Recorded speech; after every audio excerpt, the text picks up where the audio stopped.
ഡോണുവിന്റെ മൊട്ടയടിച്ച video കണ്ടപ്പോൾ തുടങ്ങി ഞങ്ങൾക്ക് വരുന്ന കമന്റാണ് ആ കൊച്ചിനോട് ഈ ചതി വേണ്ടായിരുന്നു, എന്തിനാ ആ കൊച്ചിനെ പറ്റിച്ച്, മൂത്തവനെ ഫ്രീക്കനാക്കിയപ്പോൾ രണ്ടാമത്തവനെ മൊട്ടയാക്കിയില്ലേ എന്നൊക്കെ ചോദിച്ചിട്ട് കേട്ടോ. ഇതിപ്പിന് ഒരു 1.5 വയസ്സുള്ളപ്പോഴാണ് ഞങ്ങൾ വേളാങ്കണ്ണി കൊണ്ടുപോയി മൊട്ടയടിച്ചിട്ടുണ്ടായിരുന്നത്. അത് ഞങ്ങൾക്ക് ഒരു നേർച്ച ഉണ്ടായിരുന്നു കേട്ടോ. ഈ ഡോണിനെ സംബന്ധിച്ച് ഡോണിന് അങ്ങനെ നേർച്ചയൊന്നും ഉണ്ടായിരുന്നില്ല.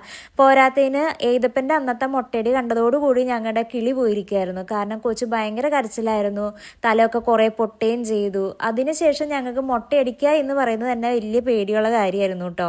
പിന്നെ ഈ ഡോണുവിന്റെ തലയിലാണെങ്കിൽ കുറച്ച് പൊറ്റ ഉണ്ടായിരുന്നു, ഈ ഡാൻഡ്രഫ് പോലത്തെ സംഭവങ്ങളൊക്കെ ഉണ്ടായിരുന്നു. അപ്പം എന്ത് ചെയ്താലും മൊട്ടയടിച്ചേ ശരിയാവുള്ളൂ. പോരാത്തതിന് അവൻ്റെ മുടിയാണെങ്കിൽ പഞ്ഞിക്കെട്ട് പോലത്തെ മുടിയാണ് കേട്ടോ. കുറച്ച് കട്ടിയുള്ള മുടി വന്നെങ്കിൽ എന്തായാലും മൊട്ടയടിക്കണമല്ലോ. അപ്പം ഞങ്ങൾ വിചാരിച്ചു എന്നാൽ പിന്നെ നേർച്ചയൊന്നും ഇല്ലാത്തതല്ലേ, ഇവിടെ തന്നെ നമുക്ക് മൊട്ടയടിക്കാമെന്ന് വിചാരിച്ചു. ഡോണു ഇരുന്ന് തരുമോ എന്നുള്ള ഒരു പ്രതീക്ഷയൊന്നും ഞങ്ങൾക്ക് ഉണ്ടായിരുന്നില്ല. ഞങ്ങളുടെ മനസ്സിൽ ഫുള്ള് ഈ ഏതപ്പനെ മൊട്ടയടിച്ച രംഗങ്ങളാണ്, കരച്ചിലും ബഹളം ഒക്കെ ആയിരുന്നു.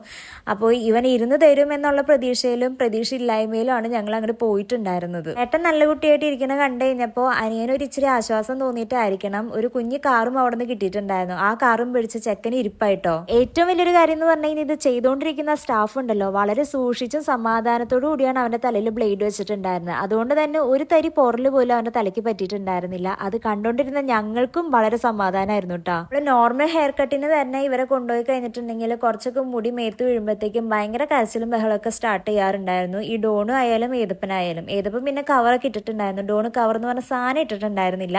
അതുകൊണ്ട് തന്നെ കുറച്ച് മുടിയൊക്കെ ആള് സഹിച്ചു നിന്നു. പിന്നെ കുറെ വന്നു കഴിഞ്ഞപ്പോൾ തട്ടലും മാറ്റലൊക്കെ ആയിട്ടോ. കാറാണെങ്കിൽ അവിടുത്തെ കാറാണ്. കാറ് കിട്ടിയപ്പോൾ തന്നെ ഞങ്ങൾ പറഞ്ഞു ഇനി ഈ കാറ് തിരിച്ചു കിട്ടാൻ ചാൻസ് ഇല്ലാന്ന്. അപ്പൊ അവിടുത്തെ സ്റ്റാഫ് പറഞ്ഞത് അത് തിരിച്ചു വാങ്ങാനുള്ള അടവുകളൊക്കെ ഞങ്ങൾക്ക് അറിയാവുന്നതാണ് കേട്ടോ. അതേപോലെ തന്നെ ആ കാറ് തിരിച്ചു വാങ്ങുകയും ചെയ്തു കേട്ടോ. ഞാൻ വിചാരിച്ചു ഇനി ആ കാറ് കൊടുക്കുമ്പോഴും കരച്ചില്ലാവുന്നു. അങ്ങനെ ഒന്നും ഉണ്ടായില്ല. ആ അടവും അവർക്കറിയാം. എല്ലാ അടവുകളും പറ്റിയ പയ്യന്മാരാണ് എന്തായാലും.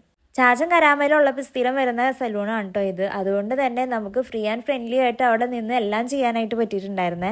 പിന്നെ എല്ലാം കഴിഞ്ഞ് ലാസ്റ്റ് ആയപ്പോഴാണ് ചെക്കൻ ചിണുങ്ങാൻ തുടങ്ങിയത്. അതുവരേക്കും നല്ല കുട്ടിയായിട്ട് ഇരുന്നിട്ടുണ്ടായിരുന്നു. അത് തന്നെ ഫുള്ള് കംപ്ലീറ്റ് ആക്കാനും പറ്റിയിട്ടോ. അപ്പൊ ഇതൊക്കെ കൊണ്ടാണ് കൊച്ചിന്റെ മുടി മൊട്ടയടിച്ചത്. ഇപ്പൊ ആ കുറച്ച് പൊറ്റിരിക്കുന്ന കണ്ടില്ലേ, അപ്പൊ അതൊക്കെ ഇനി 2-3 ഹെയർ വാഷ് കഴിയുമ്പോഴത്തേക്ക് സംഭവം ക്ലിയർ ആവും. ഇനി മുടി വലുതായിട്ട് ചേട്ടനെ പോലെ ഒന്ന് ഫ്രീക്കനാക്കണം. അപ്പൊ ഇന്നത്തെ വീഡിയോ ഇത്രയുള്ളൂ. അടുത്ത വീഡിയോ കാണുമ്പോഴേക്കും താങ്ക്സ് ഫോർ വാച്ചിങ്. ബൈ.